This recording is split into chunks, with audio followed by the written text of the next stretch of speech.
Three equal weights of mass 2 kg each are hanging on a string passing over a fixed frictionless pulley. The tension in the string AB is nearly, ये AB string है हमारे पास और यहाँ पे 3 2 kg के masses hang हो रहे हैं, तो इस स्ट्रिंग में टेंशन निकालनी है। तो FBD बना लेते हैं। सबसे पहले 20 न्यूटन नीचे फोर्स, ऊपर टेंशन T1।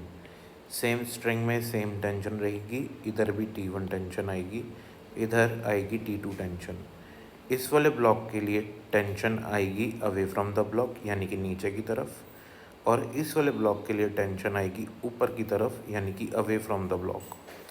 तो सब ब्लॉक्स की FBD बना लेते हैं। तो सबसे पहले हम लोग जो सॉल्व करते हैं वो निकाल लेते हैं एक्सेलरेशन। तो एक्सेलरेशन का माय डियर स्टूडेंट्स फॉर्मूला होता है नेट एक्सटर्नल फोर्स।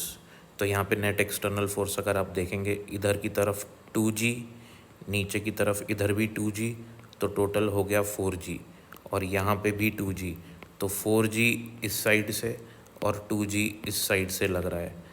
तो नेट फोर्स हो जाएगा 4G माइनस 2G यानी कि 40 माइनस 20 अपॉन टोटल मास 2226।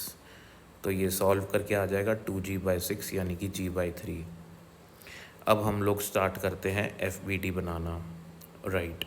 तो सबसे पहले हम लोग देख लेते हैं इस वाले ब्लॉक की FBD जो हमारा नीचे जाएगा, क्योंकि यहाँ पे 4 kg टोटल मास है और यहाँ पे 2 kg है, तो हम मानते हैं कि सिस्टम इस डायरेक्शन में मूव कर रहा है।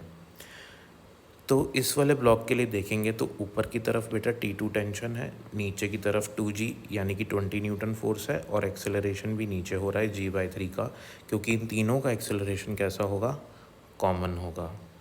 तो यहाँ से इक्वेशन बन जाएगी, नीचे की तरफ फोर्स बड़ा है तो 2G minus T2 is equals to mass into acceleration. तो नेट फोर्स बराबर मास इंटू एक्सेलरेशन।